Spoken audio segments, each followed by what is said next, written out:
I get kind of jealous because it's supposed to be me with Caitlin. Indiana Fever. Are you listening? Are you guys listening? You need to listen very closely to what I'm about to say because the internet is in full meltdown mode right now over a resurfaced video involving Hannah Stuelke and Caitlin Clark, and this is not some harmless, nostalgic exchange between former teammates. This felt loaded. This felt intentional. What people are reacting to isn't trash talk or jokes, it's desperation hiding in plain sight. It plays like a warning, a confession, and a direct message aimed straight at the Indiana Fever front office that they cannot afford to brush off. This moment has struck a nerve with fans because it hints at something deeper, something unresolved, something that could change the trajectory of Caitlin Clark's future in Indiana. And today, we're breaking down why this viral clip has everyone buzzing about a potential reunion that might not just help Caitlin Clark, but could be the move that saves her era with the Fever before it slips away. Amber Cox, Kelly Crosscall, Stephanie White, who I believe needs to be fired immediately. I don't want her anywhere near Caitlin Clark. Y'all need to do the right thing and get Hannah Stuelke to the Indiana Fever. Let's get straight to the clip that has the internet spiraling.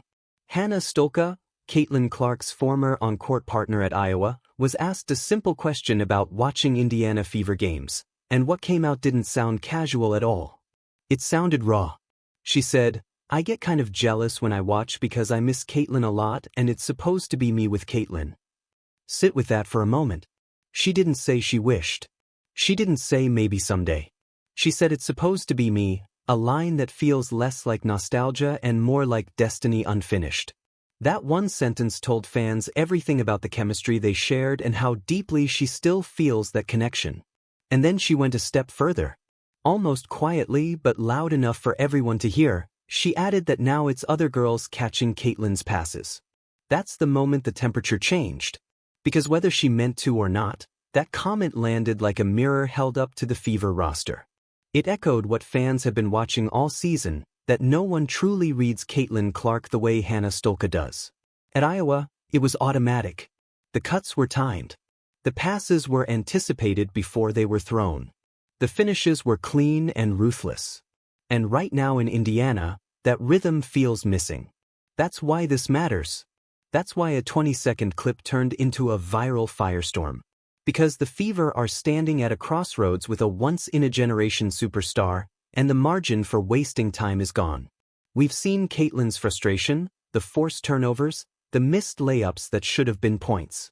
And suddenly here's Hannah Stuelke, projected to be available in the upcoming draft, openly admitting she feels like she's watching her own spot on the court being filled by someone else. To fans, it didn't sound like commentary. It sounded like a plea. Think a little bit, like... There's other girls catching her passes. Yeah. I get kind of jealous though when I watch because I miss Caitlin a lot, and it's supposed to be me with Caitlin, but it's fine. But it's other girls catching her passes. It's fine. But yeah, I think it's awesome what she's doing, and that she has people around her are kind of like me. Yeah. We need to go get Hannah Stuelke, man. She understands the assignment. She understands her role, and ultimately that is what we need. People that understand they are role players. This is a message meant for Kelly Crosscall, for the new coaching staff, and especially for Stephanie White, and it needs to be heard clearly without ego getting in the way. Do not overcomplicate this. Do not try to outsmart something that is staring you right in the face. You have Hannah Stuelke openly signaling she wants to be there, a player with built-in chemistry who doesn't need months of adjustment or a learning curve to understand Caitlin Clark's timing, vision, and instincts. She is the most obvious plug-and-play answer to Indiana's biggest issue, finding players who can actually finish when Caitlin threads impossible passes through traffic. And this isn't about nostalgia. Hannah has elevated her own game, showing real growth at Iowa, proving she's a legitimate WNBA prospect on merit alone. She runs the floor relentlessly, finishes through contact, and thrives in space, exactly what the Fever roster has been missing. Picture Caitlin pushing the break, lifting her head, and seeing Hannah flying down the lane the way it used to look, fast, instinctive, and lethal. That's not just basketball, that's momentum, that's joy, that's a crowd leaning forward again. But here's where it gets dangerous. Indiana has a track record of drafting awkward fits and signing players who clog the very lanes Caitlin needs open. If they overthink this, if they pass on Hannah and let another franchise scoop her up, it won't just be a missed pick, it will feel like a message to Caitlin that her chemistry, comfort, and trust don't matter. And history has shown what happens when organizations ignore their generational stars long enough. They leave. Caitlin is navigating a faster, more physical league under a microscope every night, and having a trusted presence in the locker room, someone who knows when to calm her and when to fuel the fire, isn't a luxury, it's an advantage you can't quantify. The Fever have a rare chance to draft that connection cheaply before it becomes untouchable. Hannah isn't dependent anymore either, she's evolved, built her own game, which makes reuniting them now even more dangerous for the rest of the league. This isn't just a basketball decision, it's a statement of direction.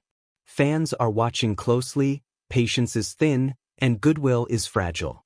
Drafting Hannah Stuelke tells everyone that Indiana is listening, that they understand what made the magic work in the first place. Because if they hesitate, if they let her thrive somewhere else, that regret will echo for years.